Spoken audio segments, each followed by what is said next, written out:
Sydney McLaughlin is the greatest track and field athlete to touch the track. And here's what I mean by that. The way that Warholm runs, it's a very high risk, high reward level of running. He's going to have the fastest splits through 200, through 250. But then when you do that, you also leave yourself vulnerable for you may die at the end of this race. Disappointing there from Taboho. I think, can we put this rivalry to rest now? Like I said it before the championships, like Noah and Taboho is not a rival. Taboho false started in the 100, couldn't get on the line, didn't make a medal in the 2. It's not a rivalry. Let's put it to rest. For the next 4 years, this is going to be like the biggest rivalry in relays, like bigger than US versus Jamaica and 4x1s. Like this is going to be the thing. Welcome back. Another episode of Track World News Podcast. Your host Colin Batesman here with our esteemed co-host, Mr. Noah Williams. Noah, how you doing today, brother? Blessed and highly favored, my dog. We're over and done with the 2025 World Championships, man. Incredible championship. The best World Championships of my track and field lifetime. I'm feeling great, bro. How you doing, bro? I'm doing good. It was a great championships. Awesome to watch. I like the change of having it at the very end of the season. We don't have to see people running Diamond League races that they don't care about, half-assing things because they've already won. It ends the season. It's how it should be. And talk about a way to end it. The entire final day from the decathlon 1500, Cole Hawker, the 4x4s, the 4x1. It ended with a bang. So kudos to them and the performers on giving the fans what they want. So great competitions. Absolutely great competitions, bro. Legendary performances, legacies were stamped this week. And honestly, despite this morning, like I've loved the early schedule. Like I'm a morning person. I'm up at the crack of dawn. And having track and field like with my morning coffee has been incredible, bro. I don't know how you've been feeling about like the Tokyo time stuff, but I've been a huge fan of it, bro. Yeah, I know you're a super early person, guy, so I'm sure you love it too. I would, if it was just a little. It's tough for me with work as well because like I'm working at like I start up work at 9 a.m. and then a lot of these top events are like 9:20. And so like I got to talk to people. Like I'm like, yo, can you post this thing for me? I'm at work. I can't do this. So like I need like I'll watch it and then I got to get somebody else to post. So like it was a little annoying on sometimes, but other ones it was good. So overall, like not terrible. Just for me, selfishly, I would have loved to have it a little bit, probably like in the UK or something like that. That would have been a little bit better, but it was still great. Still great to see. Starting off the morning good, ending up the night well. So cannot complain. But a great championship all around, man. Absolutely, bro. Yeah. So let's just jump into what we got. We'll start with the end. We'll move forward. The 4x4, we just saw that finished. There was a lot of drama even before we get to the final. Let's talk about that semifinal or that prelim round. USA, they run into, what was it, Zambia. Kenya also runs into Zambia. They have to do a runoff. I mean, if you're in that relay pool and that all happens, what's like take us into their minds of what's going on during that race, after, and then when you finally hear, oh no, we got to run off. Whoever wins makes it to the final. Like what's going on in their heads at that point? Well, the initial result is probably immense disappointment, right? Like when it initially happened, the U.S. did protest, and I believe it got denied at first. Like the initial protest was denied. So at that point, I could only imagine those 4 runners were immensely disappointed because this is kind of what USA hangs their hat on. We're expected to win this event. No matter, we can win every single event, but I feel like if we don't do well in the 4x4, it doesn't really matter, and we suck, and the U.S. sucks. So being an athlete that's been on a world relay that didn't make the final, um, it doesn't get more disappointing and defeating than that. So I can only imagine how those guys felt in that moment. Obviously, they were granted the opportunity to do the runoff, so I'm quite sure they were fucking gassed to do that. And they got the job done in that rerun. But nevertheless, bro, like it was just utter shock, disappointment. Like I could, you could go on and on with just the negative emotions that those guys were probably feeling. But they did get it done in the runoff, so I guess it kind of made up for it. Yeah, that had to be a pretty crazy experience going from I am Sixth place. Oh my God, what happened? Yeah, you knew that. Oh, they bumped into me, but it was denied, and then we eventually, made it happen.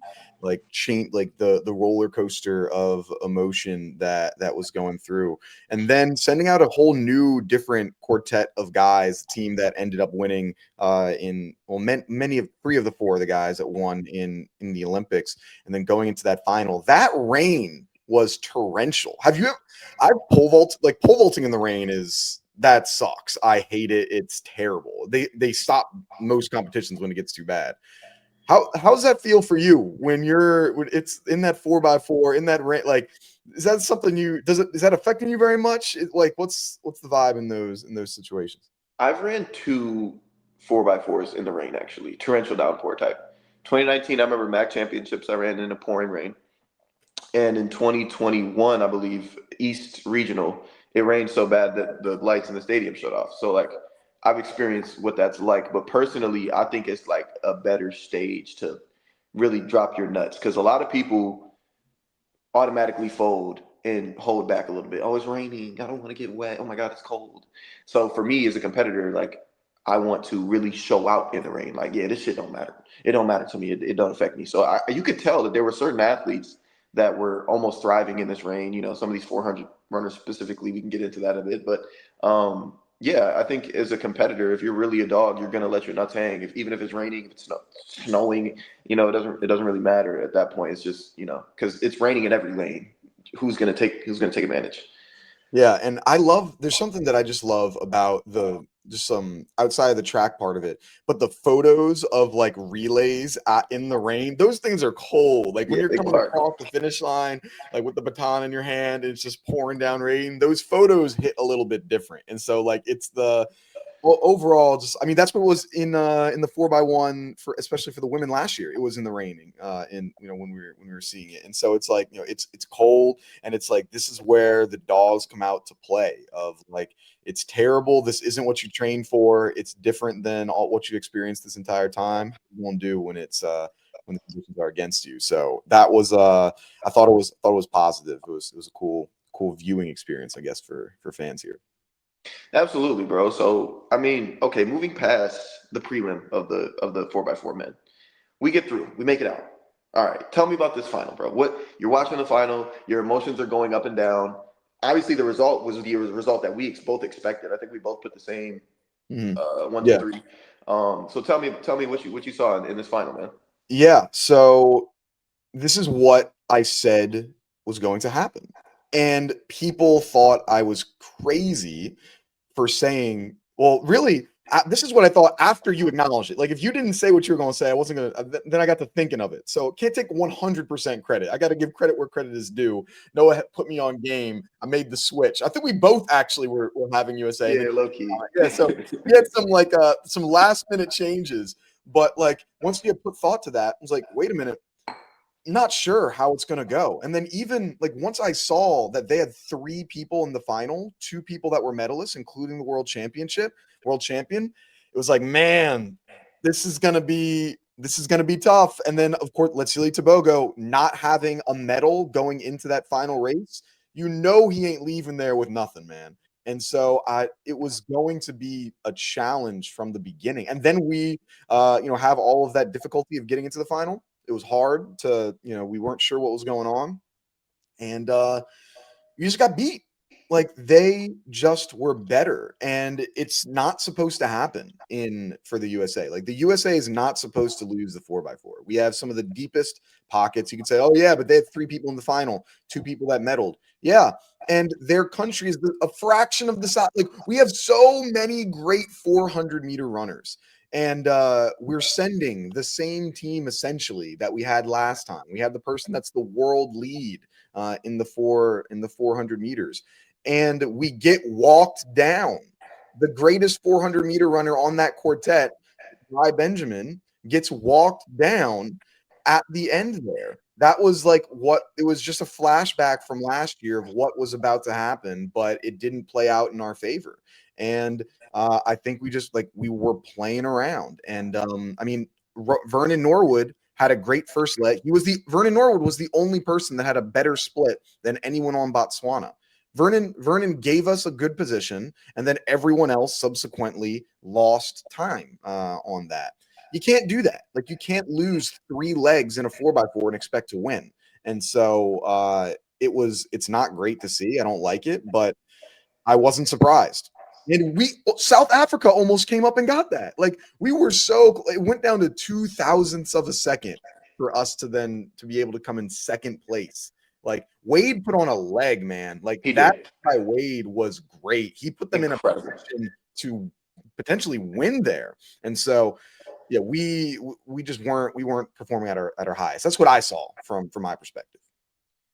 Wade is that guy. Wade had an incredible leg. Vernon had an incredible leg. Vernon actually mentioned me, or he DM'd me after we posted our predictions, and he told me that we're gonna put belt to those guys. And he kept his word. He did his thing, and that's my dog. I play hours on top of hours of 2K with Vernon, but that's besides the point. When I seen Rye Benjamin get the baton, I didn't expect us to lose. Like I didn't. Yes, Colin, the world champ, was also on the anchor leg throughout Botswana, and the dude just ran 43.5. But I'm like, dude, this 21-year-old just ran 43 2 times. Like he's probably a little bit cooked. Like the legs are a little bit fried. I didn't expect him to walk down Rye Benjamin. After the first 100, I still didn't expect him to walk down Rye Benjamin. So he earned it. They earned it. They took it. They absolutely took it from us. Um, Now, if I want to get into the whole game of, you know, this person should have been running this leg, the prelim should have went this way so we could get a better lane. I can do that until I'm blue in the face. But at the end of the day, um, like you said, losing 3 out of the 4 legs, it really doesn't matter what order you're putting them in at that point. Like Botswana was quite literally just the better team and the deserved world champ, and there's nothing else, the undisputed world champion of the world. So there's nothing else that we can say about it at this point. Yeah, and our best, like we said, our best leg was our first leg, and our first leg had to run in lane one. And so it's like if you say, oh, if we were in a better lane, it's like how much, but like what else do you need, man? It's not like our slowest one. Like the only person that got beat was Vernon split wise. I mean, he didn't have the best, like the fastest split, but obviously it's because he's from a standing, a stopped start, and so. But it was a bit of a shock. Yeah, I was thinking Rye was going to have it until the last like 50 meters. Really, I was like, "There's no way. Like this doesn't happen, right? Like we can't. Oh my God, this is happening." And so it really went like it was a slow burn for them. And then even on that last 100, I was like, "Oh, there's no way we lose." Oh, wait a minute, there's no way we lose to South Africa too, right? And then thank God that didn't happen. But that ended up being an exciting relay. Like that's how you want things to be from a fan perspective. Like that's what gets people excited when you Yeah. have those types of close calls. So it was an overall nice competition to watch. For the next 4 years, this is going to be like the biggest rivalry in relays, like bigger than US versus Jamaica and 4x1s. Like this is going to be the thing. Um, Everybody's going to have their eyes on this whole Botswana versus USA 4x4 for the next upcoming years. And the thing with the Botswana team, the majority of their guys are under 25 years old. Like they're a very young team, so that's even more dangerous moving forward. We need to rely on the health of some of our best athletes getting back onto the track and returning in an elite fashion for us to win. Because if we roll out that same 4 next year, I think the same result would happen. Um, and that's not to slight any of those guys because all 4 of those guys are incredible runners. They can split 43 every time they step onto the track, and they had incredible seasons. But with that being said, it's still not enough to beat those guys. So we got to get back to the lab. We all need to get better as U.S. runners and go claim gold again. Yeah, it's not like on on the women's side, the USA women dominated. It wasn't even remotely close. We'll talk about them in a second. But on the men's side, yeah, this bot and they've been slowly getting better. Like you said, their team's super young, and so it was like, all right. In a couple of years ago, it was all right. Botswana making the final. Then it's like, all right, they're just outside of medal contention. Oh, they medaled. Oh no, they're here now. I think last year in the Olympics, we really got to see what they were all about. And yeah, like you said, I mean, they got a young team, and it's the US ain't getting much younger. I mean, when we're talking like who are the people that are some of those like under like the 25 and under. So I guess you're 20, 25, 26. I'm 26. 26, 26. Yeah. So then, no, sorry, you an old head now. So you're no longer 25 and under. So it's like, hey, we talking about the 25 and unders. What we got, like Quincy Wilson right now, who's obviously in that contention. We got a couple of the college kids that are in that age range. But it's like, see what Botswana's putting together. Like they got a lot of dogs that are in that age orbit that's going to be able to potentially take this for the next, like you said, 4 or 5 years. And it's going to make it a challenge to see where it's going to be, because I think all the other, like us and South Africa, we have some older guys on the team right now. So it's where you don't get a whole lot faster as you get a whole lot older at some point. And where Botswana, they're still getting into their prime. So it's going to be tough. It's going to be a challenge, and excited to see how we put together a team next year for the Ultimate Championship. Absolutely, bro. If I had to call it right now, my dad asked me, what's the best 4x4 that the U.S. can put together? Like, if everybody healthy, like, what's the best order that we could do? And this is my bias. This is my personal belief. But if I were to put together 4 guys to go win a world championship next year, I'll put myself on first leg. I'll put Norman on second leg. I'll probably put Ja'Cory on third leg, and I'll anchor Rye. Depending on how Randolph Ross come back next year, I might put him on third leg. So that's kind of just, my own thoughts as to what we could do to get better in the future. But, it's all projecting right now. Myself and others need to put that shit on the track first before we even get into that. So no Quincy Hall on that. Oh shit, I forgot about Quincy too. So Quincy could be another guy in the mix. Yeah. I forgot because he had a real injured He's season as out well. for much of the year. Yeah. Yeah, so Quincy Hall could be another guy as well. Quincy Wilson as he gets his shit together as well. And obviously, this is it Jeremiah Smith? Yeah. He could JD, be I a think he went figure. by JD for much of JD. the thing. JD Smith. Yeah. So he could be a figure in the mix as well. Now, before we move on off of this men's 4x4, there was a bit of like track T that I saw on Twitter or X. Sorry. Um, Obviously, as we both know, that the U.S. switched relay coaches this year for the first time, and there's been a lot of complaints over the last few years as to orders and how they're doing things with relay camps and politics and everything. And they switched relay coaches. And Michelle Freeman, I love Coach Michelle. And she just blatantly said it. She was like, "There's no way you don't put Vernon Norwood on that second leg, even in the prelim." The second leg in a 4x4 is so crucial for positioning and everything thereafter. We all know you need somebody a bit faster to get to the break, but also experience to kind of understand. Officials do what they do as far as lining up people based on that where they are coming in. But having somebody like Vernon who's seen it all, I think that would have benefited us just a tad bit, where we wouldn't have been, playing catch up basically for the whole time in the final. Could have put us in a different position. Now, if we get into a conversation of, okay, you can't have Vernon run that many rounds, and that's another discussion. But I just thought that was an interesting tidbit, as we didn't end up getting gold, probably due to lane draw, and I'm sure that had something to do with it. But at the end of the day, like, I'm not going to take anything away from the Botswana guys, because they, like I said, they took it. But that was just an interesting um, piece there for the new relay coaching. I just thought that was a nice little thing there. Yeah, no, it was I'm sure they had, coach has a lot of pressure going into this of, hey, we've had there's all of this outside noise coming from the world of, should have we changed, are you in the right position, are you the right person for the job, this, that, the third, like even like when it was announced, I remember there was a lot, with former coaches and everything just like talking about it. And I mean, the relays did well this year, outside of the men's 4 by, Yeah. I mean, we won everything except the 4x4 for the men, which is one of the ones you would expect. We'll get into the other relays in a second, but it's I'd say like they're probably USATF is pleased compared to what it was Yeah. last year of, okay, we made the right decision here. Sure, we expected to win the 4x4, but we at least got the men's 4x1 baton around the finish line. I was talking to some friends of mine. They were texting me right before. They were like, they said, are we going to get the baton around? I said, hell no. It's raining. There is no shot. I was like, it's raining. This is perfect opportunity for us to drop the baton. Perfect opportunity.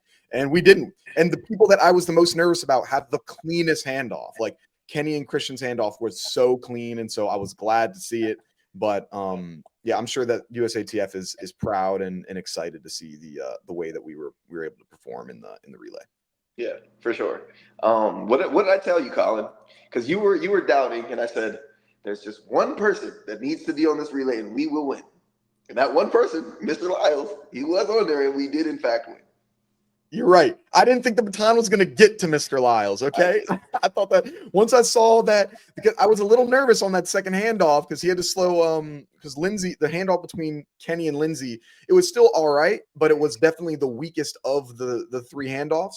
And so once I saw that it got to Noah's hands, I was like, okay, we've won this. But I didn't know that it was going to get there. I didn't think it was going to get there. But I think that 4x1 was strong. I mean, we had a ton of drama in the 4x1 as well, even before we got there. You know, South Africa had to run their own race because Italy ran into Sean Maswanganye, who just signed with Nike. Congratulations to you, by the way, on getting the contract. And then we also had Jamaica, who didn't even make the final. They had their drama not getting it in the world relays and then dropping the baton. I mean, there was so much drama. I'm glad that if you were to tell me that a team dropped the baton in the 4x1 on the men's side, I've been like, damn it, we did it again. So I'm glad to hear that the USA drop, that the 4x1 drama did not involve the United States for the first time in God knows how long. But yeah, I mean, Noah took it home. All four legs ran very strong. There really wasn't ever a time in that relay where I didn't think we were going to win. Just based on how smooth it was. Like they were the best team out there and well deserving of it. And we might have seen Canada run that quartet for the last time. You know, Andre DeGrasse was talking about in an interview, hey, this might be the last time we do it. All those guys are old. They're in their 30s now. So we might have just seen the end of an era, but overall, yeah, dominance from the men on the 4x1. Absolutely. Shout out to the Canadian guys. Actually, they made the podium again.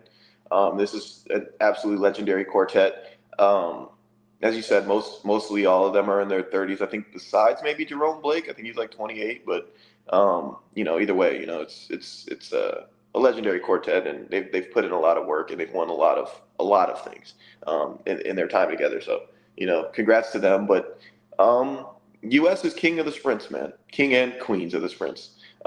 Despite public perception or what Jamaican track Twitter says, I think no matter what Americans do, it doesn't seem to be enough, and that's kind of disappointing, and it's kind of like discrediting what these guys and women are able to do. But it's the facts. We are the kings and the queens of sprints, straight up. Yeah, it's you're 100% right. Hey, there's a lot of pressure when you're on Team USA for these relays because you're expected to win. Like second place is a failure for like the fact that we're talking about the 4x4 losing by fractions of a second. It was what was it 257.76 to 257.83. The fact that we're saying that is an absolute failure for you and we can't allow this to happen just shows how dominant like you have to be able to say that. Like there's like people weren't looking at the same, like for Noah Lyles coming in third place in the 100. It was just like, hey, that was still a good performance and everything you still did well. Despite coming in third and despite being the Olympic champion. And like we saw this with him when he came in third in the 200 in Tokyo of like, oh my God, like you're terrible. This is awful. I can't believe you're doing because like when you're that good, your expectations are through the roof. And so that's what it was for USA. And we're able to come up, well and everything, but that one performance there. Absolutely, bro. So with that, I think everybody's argument with USA is like, you should win because you have the most bodies. You have the most people. You should win. Well, I'm going to dispel that really quickly before we move on. I need everyone to understand that in maybe let's go Caribbean countries, right? Their main sport is track. After that, it might be soccer. After that, it might be cricket, right? That's kind of where youth athletes are drawn to, and so the best athletes typically in those countries are going to run track. You go over to Europe, it's track, it's soccer, might be rugby, but track is one of the premier sports in these other countries. As a kid, track was not my first sport. Track was my fourth sport, right? Basketball takes king here. Football is king here. Soccer is king here. Lacrosse, hockey, baseball, all of these other things that are taking the most elite athletes away from track and field in this country. So the minority of athletes that are running track, it's an unfair slight to them. It's probably a fourth of our elite athletes that we have in the United States. So I don't like the whole you have the most bodies, you're supposed to win. Like I guess yes, the population is vast and large, but track isn't our number one sport in America. So like remember that.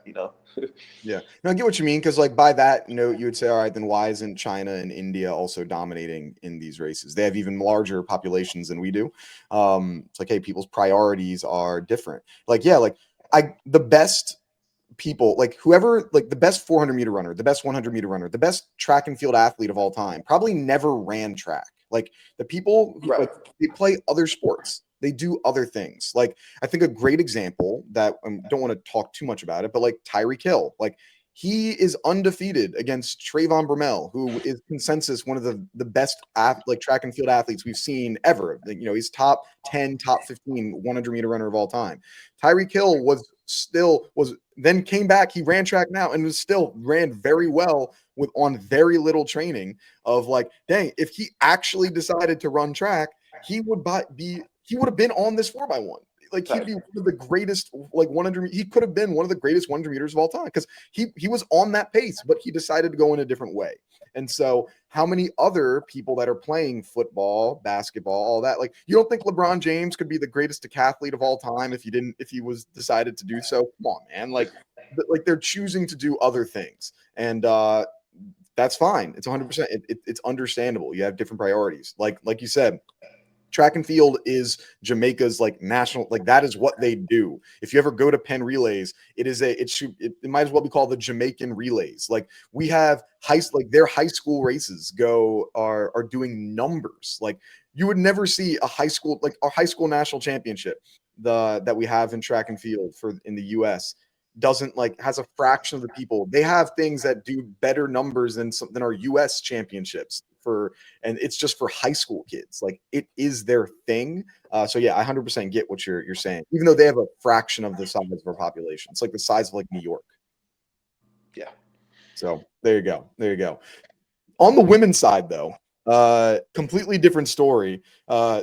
USA just demolished in the 4x 400 meters. In that it ended up being USA 3:16.61 championship record, Jamaica 3:19.25, and then the Netherlands coming in third place with a 3:20.18. So they were able to get a bronze in the men's 4x1 as well as the women's 4x4. I was a little bit surprised. Like I knew we were going to win. I didn't think we were going to run this fast. Like I was a bit surprised with how much we were able to win by, but it was just dominant from the first runner to the last runner with the way that this team put it together. I feel. Yeah, the girls let their nuts hang, bro. I think there's a clear gap now when it comes to U.S. and the rest of the world in the 4x4. The Jamaican women prelim and final were incredible. That was an incredible team. They obviously they outdid my expectations for them, so that was great for them voting moving forward. But yeah, man, that U.S. women's 4x4. I think there's like 12 athletes that we could put in contention to be on that relay too. So I think we're really, really deep right now and moving forward. Congrats to those women on a dominant performance and a championship record. Yeah, man. In Netherlands, they obviously are getting deeper. Obviously, they have Femke Bol, Lieke Cliver, I believe you say her Yeah, name that paper way. five or something. Yeah, yeah. So they have some incredible athletes as well, and they might be, looking to get second now in the future. But I think for the foreseeable future, I don't see anybody knocking USA off of this high horse in the women's 4x4. You know what I would love to see in the women, because the men's 4x4 It's not. It's too close to be able to do this. But in the women's 4x4, let's do USA versus the world. Like, I want to see everyone else. Who are the four best runners outside of the US?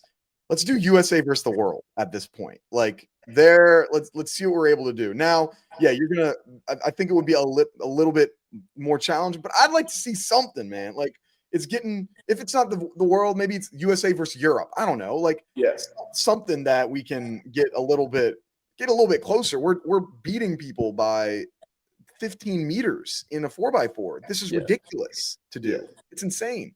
I don't yeah. know. Let's see a little The more. the idea sounded good, and then I was like, wait a minute, Paulino, Nasser, Cleaver, Yeah, as I and was thinking potentially of it, like I was like, Amber okay, maybe Amy. I not was the like, versus the no. world, but like, let me get something like maybe USA versus Europe Yeah, in it, or yeah, whatever it is. Like, let's get, yeah. you can only get, maybe it's USA versus the world, but you only get one of the other medalists. I don't know. It's something. Let's figure something out. Figure something out. Yeah, no, that's actually a dope idea.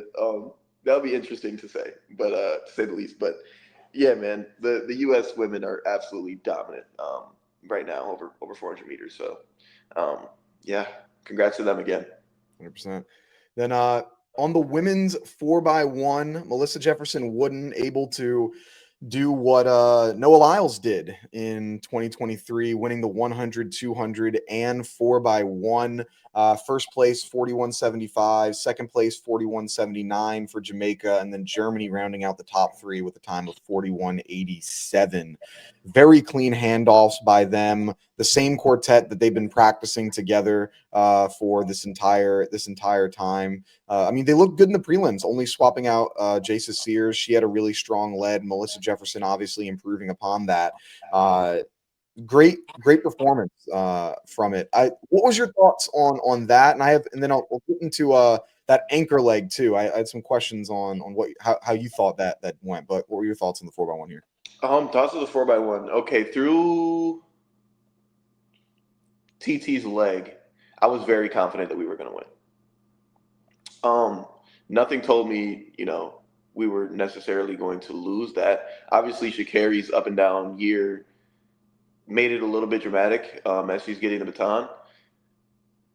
A bit closer than I would have liked, of course. But they got the job done. I don't think we are supposed to gap the Jamaicans. I think they ran a race of the year that was their best time of That's the their year. season best, yeah. Um, so I don't think that we're supposed to be absolutely gapping these Jamaican women. In some people's minds, they probably felt that Jamaica should have beat us based on, a couple of the runners that we had versus a couple of runners that they had. So nonetheless, I mean, it went the way that I expected it to. It was dramatic until the end, but we got the nod. We won. Yeah. I liked it. I felt really confident in the US, except there was only 25 meters that I was nervous about in it. It was the middle 25 meters for Sha'Carri Richardson. Everything else was great. And then she got out really well in that Mhm. anchor leg. Because they were head to head, they were neck and neck with Jamaica. She got out really well, and I was like, "Oh yeah, we're gone here." She's about to gap the field because she started extending her lead.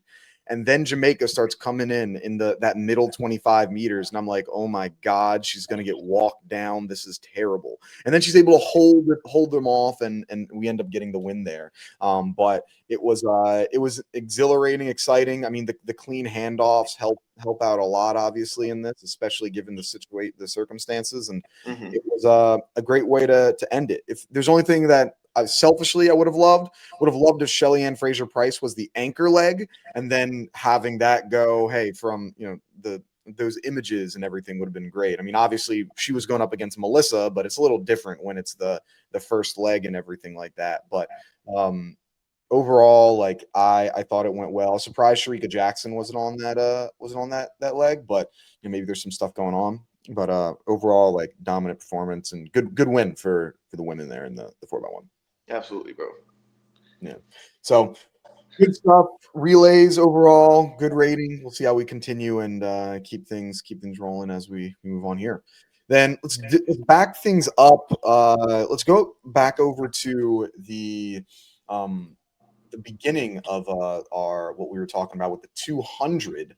We'll get over to the men's 200 meters, which was one of the first events right after we had reported last time. The results. Let me get these up. Those are the heats. I need the finals. Here we go. Third place, Brian Lavelle, 1964. Second place, Kenny Bednarek, 1958. And then first place winning was Noah Lyles, 1952. Latsili Tebogo came in fourth place with a time of 19.65. What was your takeaway from this men's 200 meters that we had going on here? So, tons of parity here. Yes, it wasn't and wasn't, but looking at the semis or the first round, rather, let's start with the first round. I thought Brian Lavelle could have potentially won. I want to give him a big congrats because this was a season of a lifetime for him, um, and it didn't go that we expected. Obviously, we both took Toboho to medal, and that was probably the biggest surprise out of this final. Kenny, Silver Surfer man, obviously, congrats to him. You know, great job. It's just hard to slay that dragon in Noah Lyles, man. He stamped himself historically again. That's 4 world championship golds there. Is that in a row? Yeah, 4 world championship golds in a row. Yeah. Crazy. Absolutely legendary. He dropped a bomb in the semi and kind of like reminded everybody because to me, it didn't look clean. It didn't look crisp looking at Noah through the 100-meter rounds and even the first round of the two. We were in our group chat and just talking about it like, dude, does Noah have it? Is he too big? Like, what's going on? And obviously, he pulled the rabbit out of his hat again and dropped the 1952 in the final. Furthermore, cementing his legacy. And he did it in dramatic fashion, as he typically does. Shout out to Brian Lavelle. Shout out to Kenny. Disappointing there from Taboho. I think, can we put this rivalry bullshit to rest now? Like I said it before the championships, like Noah and Taboho is not a rival. Taboho false started in the 100, couldn't get on the line, didn't make a medal in the 2. It's not a rivalry. Like, let's put it to rest. Yeah, no, I see what you're saying, man. Like for things to be a rivalry, you gotta beat them at some point. Like it can't be a one way thing, you know? Like it's got to be at some point you get the better of them. And yeah, like I think he performs well, but it's not like he hasn't been able to beat Noah really outside like the one time when he's sick with COVID, not performing at his best there. And so I think we like want it to be a rivalry that it isn't actually, but I think we've got a tremendous future ahead of him. I think he'll be able to drop some great time eventually, but right now I wouldn't put it there. And but yeah, I mean, great from Noah's win. I thought he was going to run a little bit faster. Mm-hmm. Once I saw the 951, just knowing how he typically progresses. I mean, this is the first time that I can remember where his semifinal was faster than his final. He usually plans that out really well. And so I was a bit surprised that it was only a 952. I was thinking it might have been like in the 9-4 range potentially, just going off of his typical trends. Mm-hmm. But he did what he had to do to get the win. So not surprised there. I told all my friends, I'm like, bet the house on Noah. You just put whatever it is, you gonna make out like a bandit. And that was true there.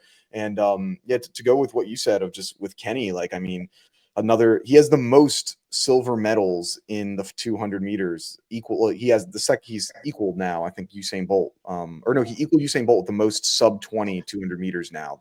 The thing that Noah Lyles had done, and now he has the most silver medals in history, which is like it's great, but it's also I'm sure as an athlete super frustrating of like yeah, I'm medaling every single time, but I'm coming in second every single time. Like that is, I'm sure, I mean, we saw it in the sprint documentary when after the Tokyo Olympics when he was like, I'm sick of losing. It's like, yeah, man, like it's such a I'm sure it's such a difficult situation to have. I'm glad he was able to get a gold here in this 4x1, but yeah, he's just unable to get over that edge, and it's going to be hard to do so with the field that it is right now. Absolutely, bro. I honestly feel Kenny when it comes to that, and that piece from Sprint was very loud. Like he was so hurt, and I think that was Dennis Mitchell, his coach there, that was Yeah. consoling him. Maybe his agent, I don't know, but it's got to be a rough place to be. But I think he's probably reached the level of like emotional maturity to understand, like, look, bro, like what I've accomplished in this sport is fucking second to just Noah. Like at this point, like he has nothing to really hang his head about. Like he should definitely be proud of himself and how he continuously shows up every single time and gives his best every single time in the one and the two, shows improvements every year, works on certain things, and he, Kenny doesn't duck, and that's something that we can honestly say he does not duck. The whole track spice thing is obviously a bad look on him and his character and whatnot, and it kind of turned a lot of people against him. But nonetheless, when it comes to the results and putting putting his money where his mouth is, he does it every time. He might not be able to beat Noah in the biggest moments or beat Taboho in the biggest moments, but he's always going to be on that podium. And that's something that mostly 99% of the people that's watching this podcast cannot say. I can't say it. You can't say it. We've never been on that podium. So for Kenny to, consistently be there, that's greatness, in my opinion, in my estimation of greatness. So, Kenny deserves his flowers, man. It's not gold flowers, but it's silver flowers. And that's something to be immensely proud of. Yeah, I mean, he's got, and what I've always really appreciated of is like he's got the belief in himself. Like Yeah. every interview, like when I interviewed him in Philadelphia ahead of the Grand Slam track, that was my second time interviewing him because I'd done it at Prefontaine a little bit before, and the year before, and it was like the belief that he has of him being like him believing like, no, I'm going to beat these people. I'm in the best shape of my life. Like it's very genuine. I'm like, I can tell you're not just saying it for the camera just to say it, because it's a consistent message every single time. And if you don't believe in yourself, then who is? Like, who's going to believe in you? And sure, like I'm sure that there's still like some like difficulties, like when you go into these championships, knowing like, yeah, like I believe in myself, but I haven't been able to beat this guy like when the lights are the brightest. And I know it's probably a little bit challenging, but I'm sure like eventually like he'll get some sort of, he'll get some sort of big win. But it was, yeah, feel for him. Definitely would love to see him, eventually at some point get a goal. Like he's a nice dude, but it's like you said, the consistency and being able to medal second place like every time, like that's hard in of itself. Let's see, Tobogo can't say that. Like he didn't medal this time. Like you have he's got a gold when you only have the silver, but you also have a silver when he doesn't have anything. And so it's hard to kind of, weigh those out. But yeah, it's definitely consistent, one of the most consistent guys in track. We haven't seen someone this consistent in a very, very long time. So there you go. Absolutely, bro. Shout out to Kenny. Shout out to Brian. Shout out to Noah, of course. Are there any other shout outs that I want from that 200? Yeah. Toppy, the NCAA champ, he had an incredible season as well. He put together a great semi, a great first round. Obviously, I think he was like lane 2 or something like that for the final, so it wasn't the best. Another one I was pulling for. I was hoping Wade would get into that final of the two. It didn't happen for him, but it was a great rounds, great running, incredible athletes this year in the 200. The 200 meter field is incredibly deep.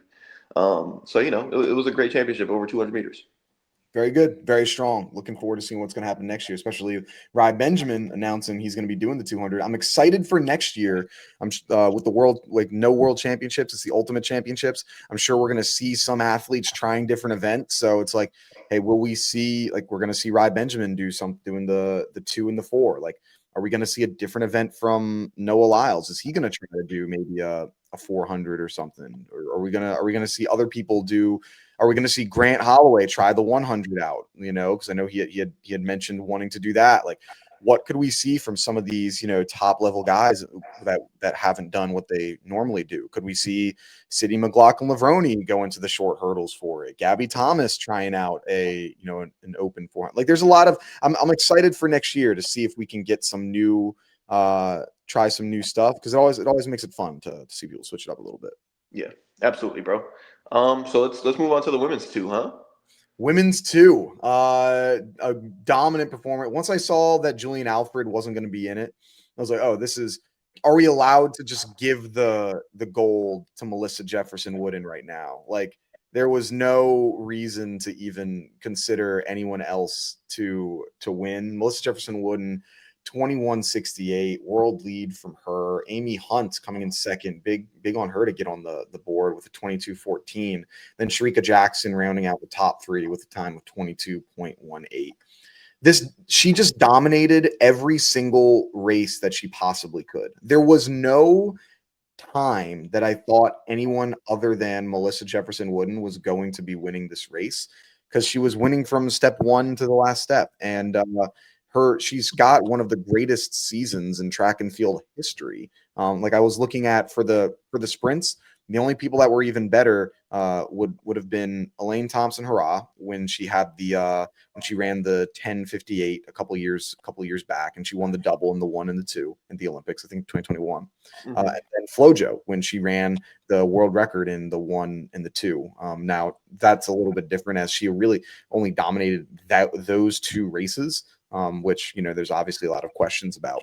But she's having one of the greatest races of seasons of sprinting track and field that we've ever seen. It was just complete dominance from her. Yeah, bro. She took the reins and kept running with them. Absolutely cementing herself as the pinnacle of women's track and field and sprints. Not Sharika Jackson, not Sha'Carri Richardson. No, it is Melissa Jefferson Wooden era. This is her time. It would have been nice to get a healthy Julian Alfred to kind of see a little bit more competition or push there. And honestly, bro, going into this season, I didn't know Amy Hunt, and that's on me. That's my ignorance. Congrats to her, because that was an incredible final. She put together a great semi as well, great round. And representing for GB. Obviously, I think they were expecting Daryl Nita to be in there as well. I was personally to be in the final. But yeah, Amy Hunt, incredible. And I was hoping, I was pulling for an Avia battle, man, just to get a little bit more representation on there. But Sharika did her thing as well. That was a great final, bro. But I don't think we had any question, like you said, when they stepped on the line, who was going to finish in first.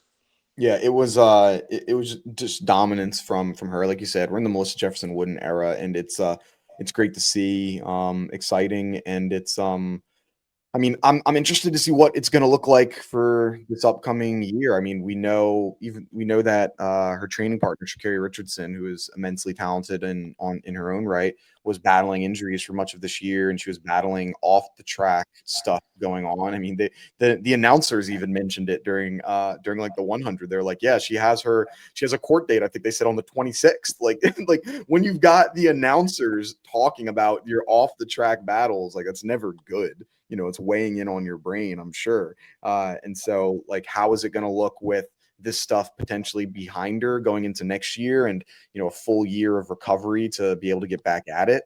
I'll be interested to see if that changes anything for her. But she just had a dominant year the entire time, just with her performances, just very, very impressive.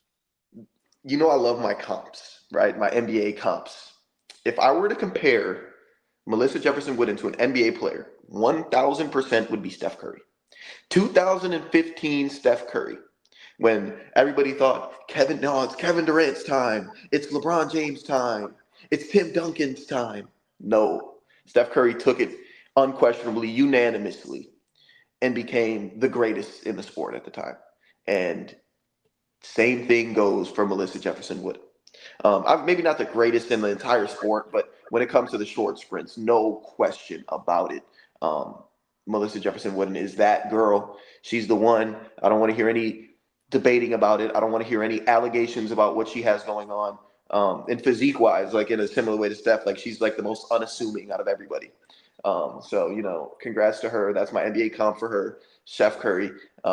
And congrats again to Melissa. She put on a fucking show all year, bro. It was a pleasure, absolute pleasure to watch her every single week this year, like without a doubt. Yeah, Chef Jefferson. Yeah, Chef Jeff.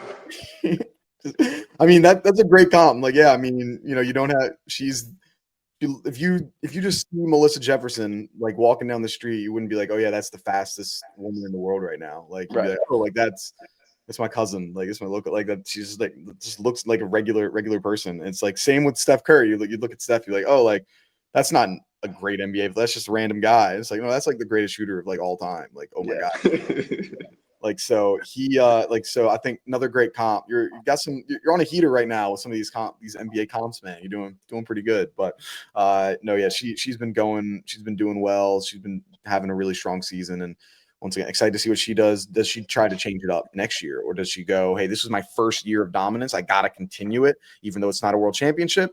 But like, if it ain't broke, don't fix it. Like, I think trying different events are probably a little bit more for the people that you've had sustained dominance, where this is your first year of a new era. Maybe don't change it up yet, but it was great championship from her. Absolutely, bro. Congrats again to her. Congrats to Amy. Congrats to Sharika. Congrats to all the finalists in the women 200.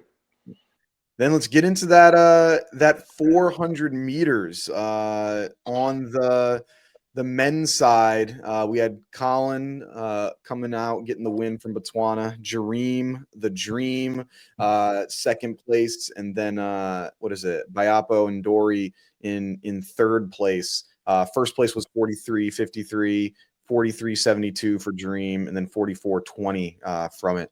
What were your takes on this 400 meters that we were able to see here? First of all, congrats to Colin. Congrats to Dream. Congrats to Indori. I've never, ever, ever watched a race and screamed and shouted and cheered as much as I did for this men's 400. I've had the opportunity to train with Dream Richards over the past 3 years, and I've got to know this guy. I've grown a relationship with this guy. Nobody deserves this. Everybody says it, but like nobody deserves this more than Dream.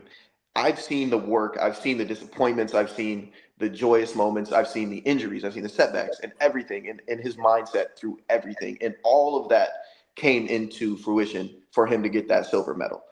He set up a beautiful race plan out of lane 2, absolutely closed the gap and picked off like 5 guys on that home stretch. It was fucking incredible to watch, bro. Like, I lost my mind. I couldn't have been more proud and happy for him. Obviously, it would have been great to see him get a gold, but Colin absolutely took that race from the first 100. He jumped on the field, like absolutely got out, jumped on the field. I didn't look at his splits, but I can only imagine he got out in 20 point, and finished and closed well. And now he's a 21-year-old world champion, and there's endless ways that this can go. He can end up becoming one of the greatest ever. He could flame out. We don't know. Obviously, we're gonna hope for the first of the two. But man, what an incredible final, bro. And it was raining for them too. Like I said at the beginning of the pod, bro, this was the best world championships I have ever seen, time-wise, performance-wise, parity, just shocking moments. It was absolutely incredible. I would have loved for Ja'Cory, obviously, to get a medal, but he had a legendary season in his own right. He spoke on it a little bit on his Instagram, so shout out to him for that.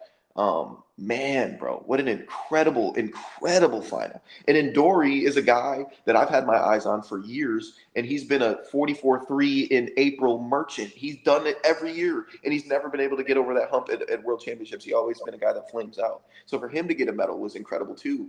And it was kind of like a stamping for Botswana, not only in the relay, but to get 2 medalists in the actual open.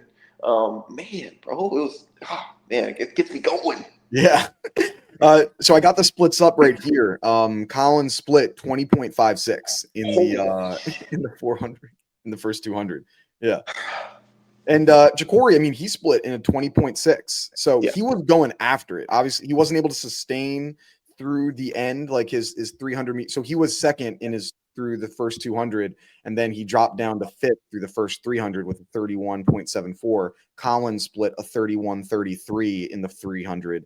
And so it was yeah, he was strong for this entire thing. To say, yeah, you're 21 years old, like you've got a lot of great track and field like ahead of you, like, because when you're looking at it, it's like you take as if it's a college kid, that's a junior in college. It's coming out and doing this, which is what's interesting to me. Of like, I know the college system obviously helps a lot, but a lot of the athletes that are younger that are putting up really great times, a lot of them are international that don't have the strain of the college season. Like if Colin's out here running, every single weekend for Arkansas, LSU, like any Texas, any of these, like, is he the world champion right now? Like, Probably not. I don't know. Probably not. It's like, when you look at who are all these people that won these medals, even the younger guys, they're not in the college system right now on the US on the men's side. So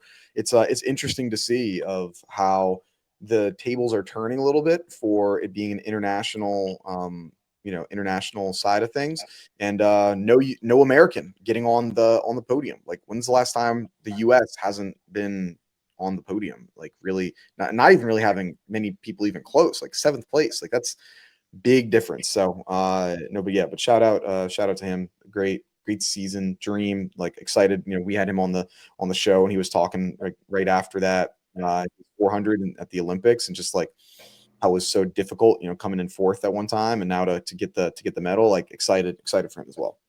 Dude, did you see that picture of him holding the TT flag, just screaming? Like you could just feel so much. There was so much emotion in that from him.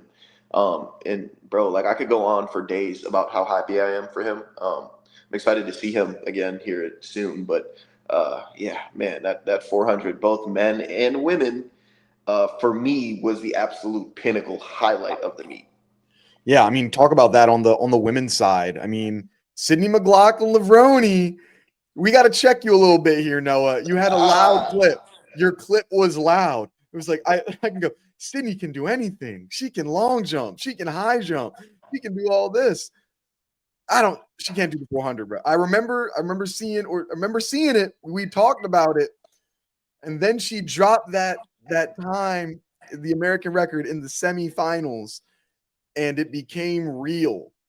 What was? I mean, let's hear. Let's hear. You're gonna have an apology to Miss McLaughlin-Levrone. What's going on here? so I will issue my apology for I don't do this often. I will issue a formal apology to Sydney McLaughlin-Levrone. I never should have slept on her in the first place. Seeing this girl from high school till now, um, but when the facts change, my opinions change as well. After that semi, I was like, yeah, okay, Sydney got it. All right, cool, she got it. Um, she was still pushed in the final. Let's get that straight. Obviously, Paulino ran a legendary race in her own right, going sub 48.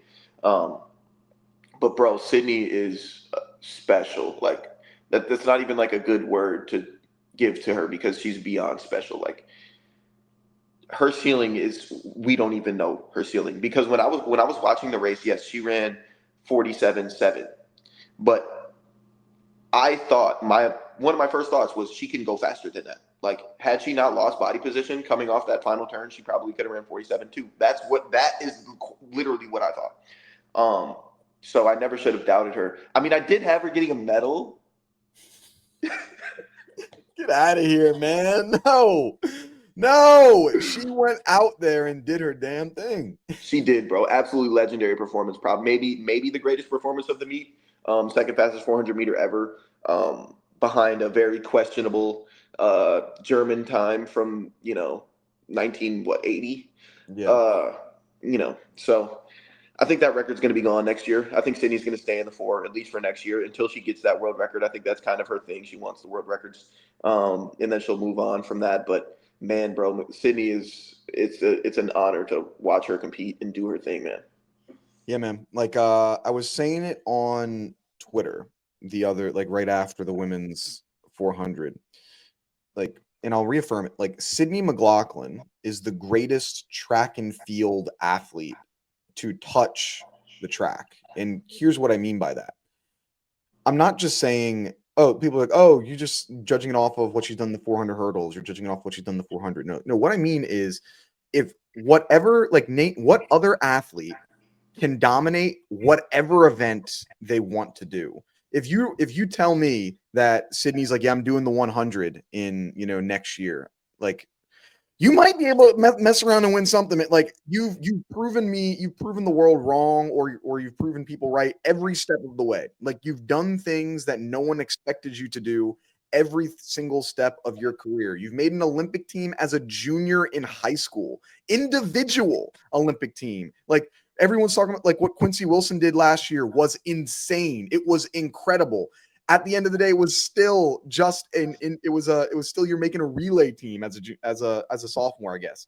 And we had Sydney making individual teams as still a high schooler. She's winning national championships. She's breaking world records. She's damn near about to break the world record in the 400, which we never thought was touchable. Like, I don't think people understand how crazy it is of where she is right now. We've been talking about the most untouchable records in track and field. The men's javelin comes to case of just because they were using a different implement. This women's 400 was one. The women's 800 is one. People thought that this is one of the men right now. The men's long jump.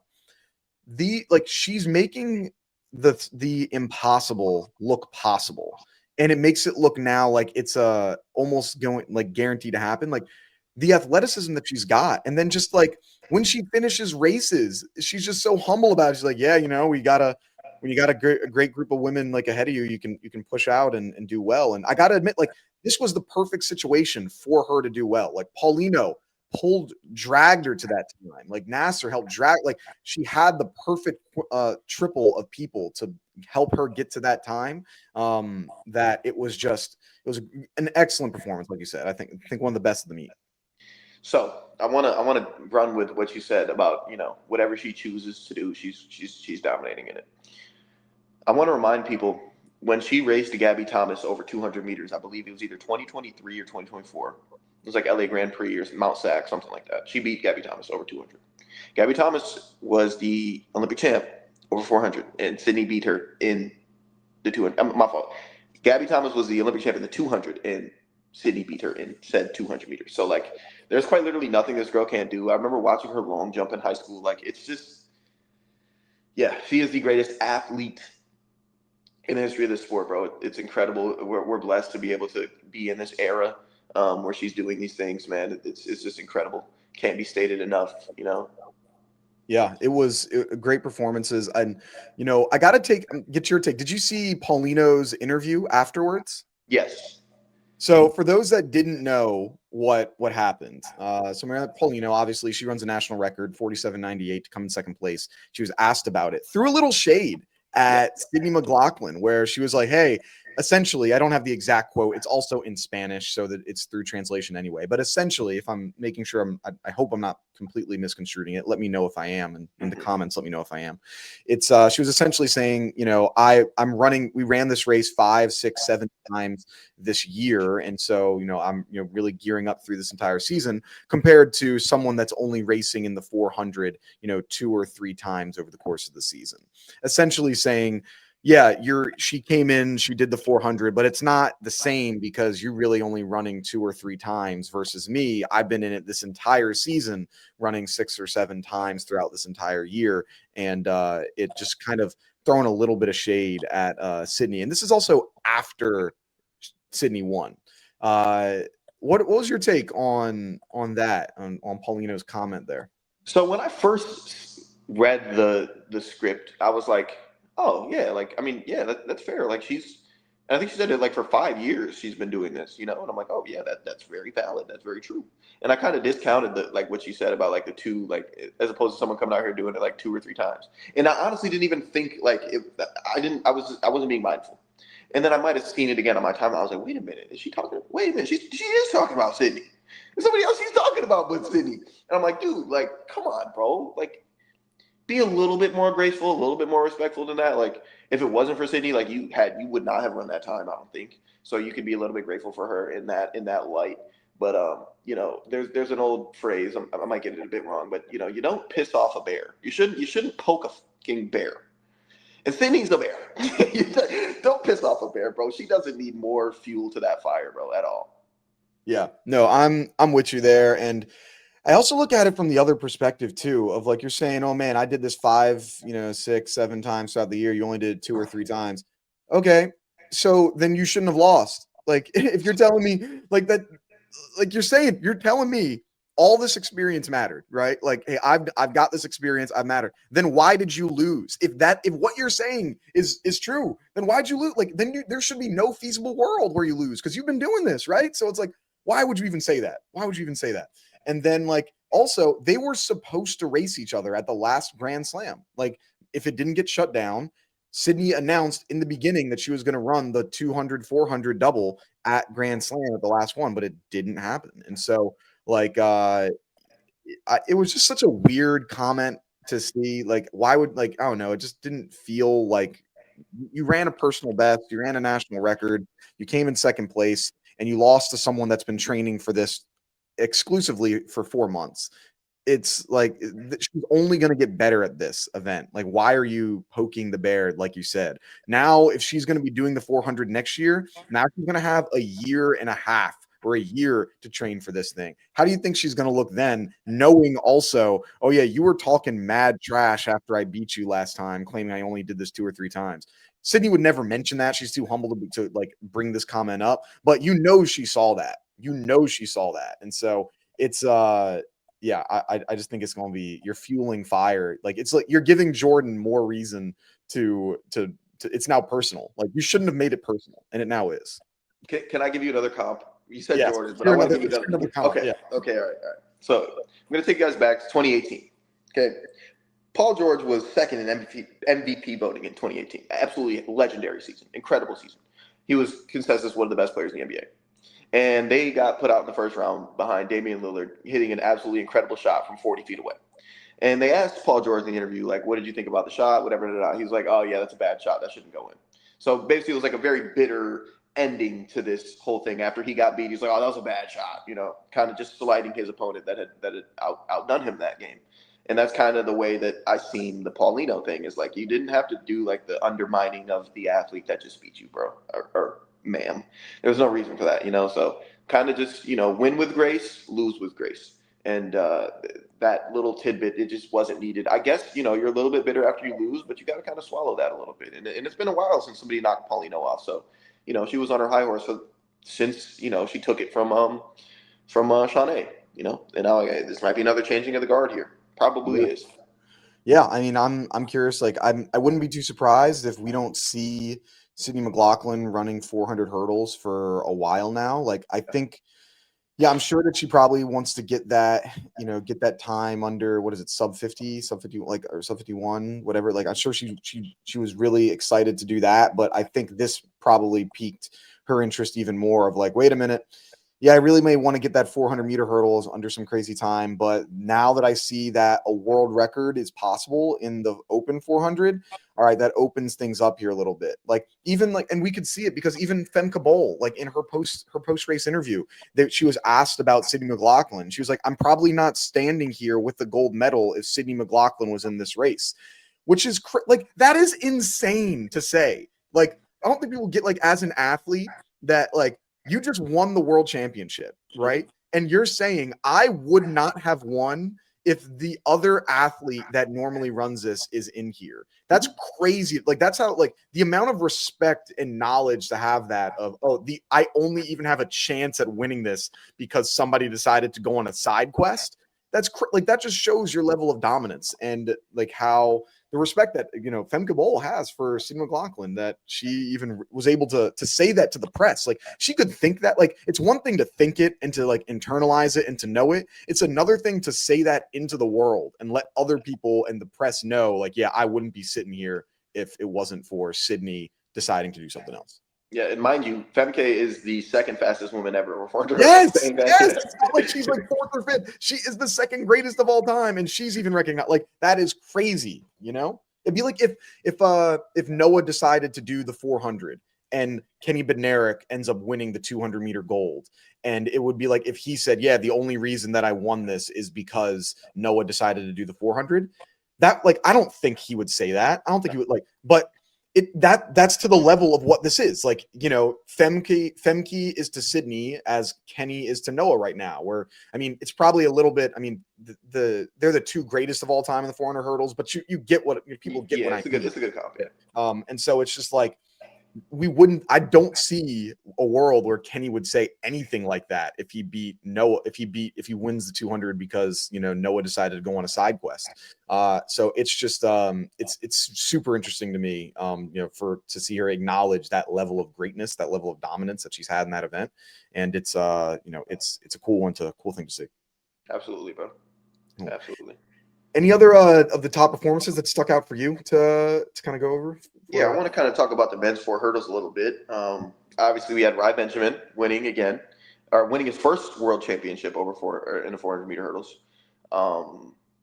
Alison Dos Santos, my boy, got the cornrows in. You know what I mean? Taking second place. And surprisingly, I don't know his name, but the guy from Qatar taking third place and knocking Yeah, Karsten Samba. off of. Okay, say that one more time. It's uh it's it's Abdurrahman Samba. So just Samba. Let's go Samba. Samba. Mr. Samba, congrats to you for getting your bronze. He looked great in the rounds, by the way. But yeah, it was just crazy to not see Carson there on the podium with those guys. I was obviously pulling for my guy Caleb Dean. He had a great season as a rookie, making the final and whatnot. But yeah, man, shout out to Rye, getting it done again, graceful way. Um, I think it would have been a little bit more dominant had he not clipped the hurdle. But nonetheless, bro, congrats to Rye getting the job done. Congrats to Allison. Congrats to Samba. That was great.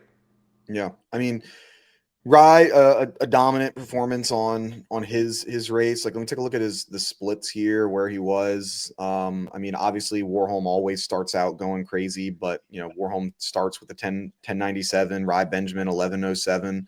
And then it's still Carson led through 200, and then through 300, that's when Rye came first. Carson started falling back, and then Rye ends up getting the win. There was that scare with the DQ that was initially there. We put in the withdrawal. Same with the 4x4, and they didn't change it, and then eventually they did bring it back and said that he won after he like clipped a hurdle right next to Nathaniel Ezekiel. When on that like hurdle 9, hurdle 8, something like that, maybe 10. And so that was interesting to see them bring it back. One that I'd say, because I want to take it back to the episode that we did before, where I was like, I'm tired of seeing these the same top three. I'm gonna say Warholm is the most like he's of the guys. He's now missed the podium the most of the three, because was it back in 2022 or was it 2023 where he missed the Oh yeah, podium? when Bassett got on there, I think Yeah, it was in Eugene. I think it yeah. was in Eugene. He missed it in 2022. I mean, it was in. I know he was battling some sort of injury, but if you're healthy enough to line up, then you're healthy enough to Yeah, lose. there's no asterisks. Yeah. So, and then this now happens here where he's coming in fifth. I think the way that Warholm runs, it's a very high risk, high reward level of running. Mm-hmm. He runs like a bat out of hell. He gets out fast. He's gonna have the fastest splits through 200 through 250 the entire time. That's the way that he runs. But then when you do that, you also leave yourself vulnerable for you may die at the end of this race because you're putting a crazy amount of effort through that beginning. He runs a very high risk, high reward, where I think Rye and Dos Santos are a little bit more conserved with the way that they do things, a little bit more even splits. And he's like, we see it now where you just fall off from leading the pack. You were number one. You go from first to fifth place over the course of 150 meters. It's hard to, for you to go through and do that, especially as the world record holder. Like, he runs a little, he runs like he's a lot younger. Like, I would think that a guy his age now, he's probably like what, 28, 29, something like that. Mm-hmm. You shouldn't be making these mistakes anymore. Like this shouldn't be a thing where you're going through and you're dying at the last 150 meters. I don't know. I think like the strategy needs to change a little bit. We've seen it a few times now, where it's not necessarily working out for him. Yeah, I think when it comes to 400 and 400 hurdles, there's only so many times where you can burn those matches in that way before you start to, eat shit on that last 75 meters. This is a track page. Everybody that watches this is a track fan.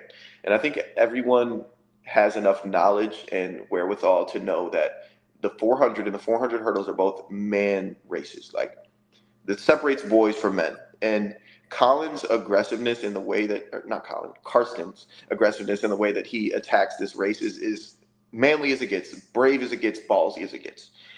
But taking science and logic and reason into account, there's only so many times that you can just absolutely rip it and be able to close. You have to be having a good day. And when he ran 45.7, he was having the best day ever. And as you get older, those things don't fire the same way. It might take him a little bit more energy to get out in 10.9. It might take him a little bit more energy to carry that through 250. So it's just not sustainable. Obviously, he's still making these finals and whatnot, but it's not the best route, I would say, to succeed. But maybe his camp and himself believe that this is the best way to do it. I got an NBA comp for you. Let's see how I do. Ooh. Carson Warholm is a lot like, I'm thinking, Russell Westbrook. right now. Ooh. Let me say why. Just like Russell Westbrook has been one of you could also say like a Tracy McGrady type as well. Someone that is super explosive and one of the best athletes that we have. Raw talent. He's using the gifts that God had given him and just ripping it with just no regard for human life. Just freaking ripping it. You have to go to a depth that you've never gone to in order to do that. But just like with Russell Westbrook, that fuse is short. You can only completely rip it a certain amount of times, and we're now seeing that with Russell. He doesn't have that same explosiveness. Like the cartilage in your knees only a certain amount of times that you can be slamming on the hardwood so many times. And I'm thinking we're starting to see that with Carson of just like you're becoming a little bit more fallible. Like where Russell Westbrook triple double champion, like we knew you were going to get a high level of consistency and a high level of dominance.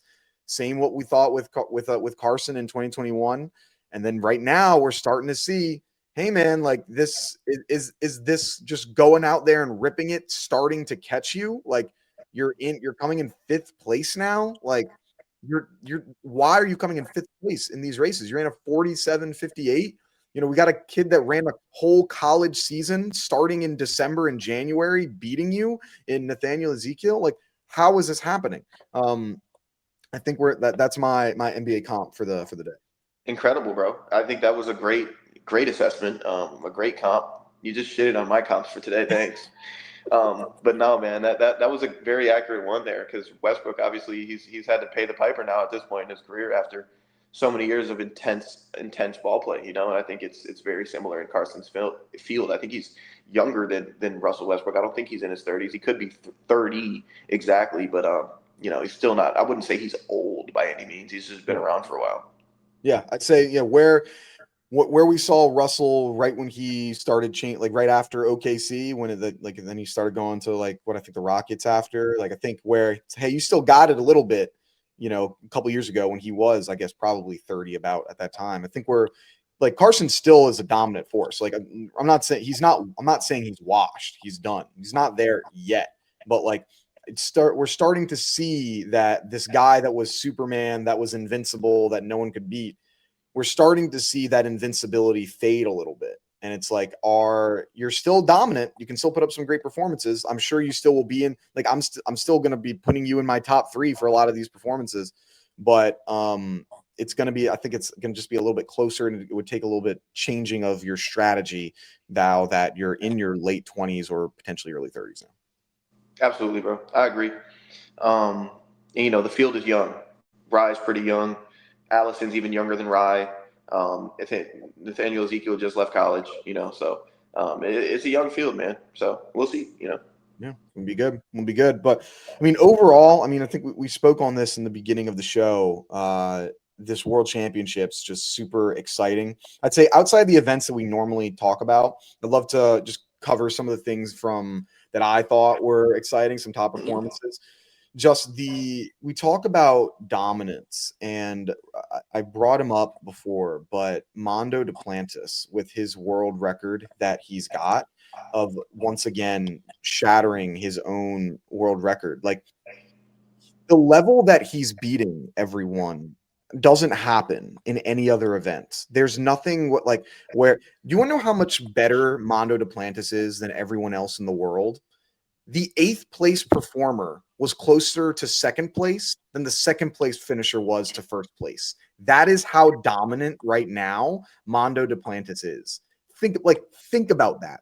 Imagine if in any event the first place finisher is farther away from second place than they are from 8th. Imagine that happened in the 100. Even in Usain Bolt, you take Usain Bolt's one like gold that he had. It's still not that level of dominance. He is just he could jump higher. He Yeah. only jumps 1 centimeter higher because he gets paid off of it more. It's not just like, hey, by every centimeter you beat it by, you get it. Like, no, he could jump another 5-6 centimeters higher than he is right now, but he's not strategically to make the most amount of money.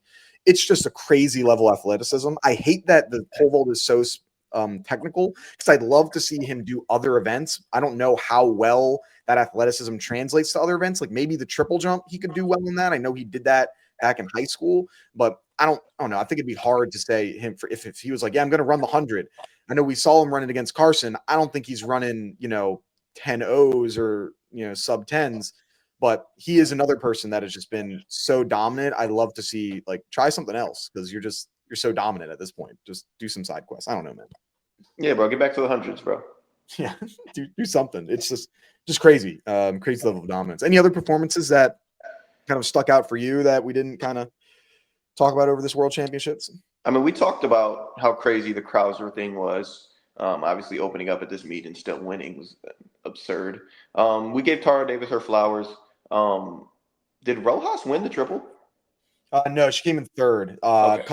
Her first competition back in 2 years, which that alone is impressive. Coming off an Achilles in the triple jump, where that talk about the amount of force that you're going to be putting on that Achilles. Like, that's got to be hard to do coming out 2 years out of a competition. Yeah, bro. So she did her thing as well, despite not winning. It was just a nice story there. But I mean, overall, man, I'm gonna say it again. This is the greatest World Championships, bro. Yeah, the great performances, a lot of fun, super exciting, and I'm sure we'll get some way too early predictions for next year coming up soon. But overall, a lot of good stuff that we were able to see from the World Championship. Shout out to all the winners, everyone that was able to show up. It's not easy to go out and do that. So great performances there. But I guess, do we have an international athlete of the week or international athlete of the World Championships? I don't know if we're gonna close them off. We're gonna do two. We'll do two. We'll do one for the men and one for the women. Okay. Cool. So first off, one for the men. International athlete of the World Championships. Noah Lyles. Bronze in 100, gold in the 200, gold in the 4x1. What more do I need to say? Athlete of the meet on the women's side. This is tougher, I think. Melissa Jefferson Wooden. Let me do the right thing. Melissa Jefferson Wooden, gold in 100, gold in the 200, gold in the 4x1. Obviously, Sydney McLaughlin there had an incredible meet as well, but I'll give it to Melissa. Incredible year for her. I'll break it now. She's the athlete of the year for me. So congrats to them. Congrats to Noah. Congrats to Melissa. It was incredible. I think moving forward this offseason, we got to do like just a comp episode. Just doing 40 comps, something like that. But nonetheless, man, incredible championships, man. Incredible stuff. Really impressive from everyone, and there's just some good performances that we were able to see. But thank you everyone for watching the World Championship recap. You guys got 2 extended episodes coming out of it for both. So hopefully you enjoy as much as we enjoyed talking the track and field for you. Make sure to like, comment, subscribe. Tell a friend to tell a friend. Have a good one. Peace. Peace.